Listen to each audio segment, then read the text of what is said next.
صباح يوم جميل مشمس ممطر صافي غائم، زي حياتنا بالضبط، متذبذبة.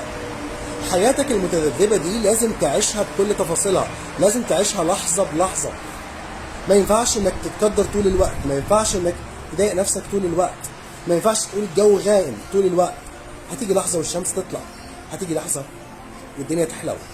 استمتع بحياتك، استمتع بيومك. صباح الفل، حسام الشريف.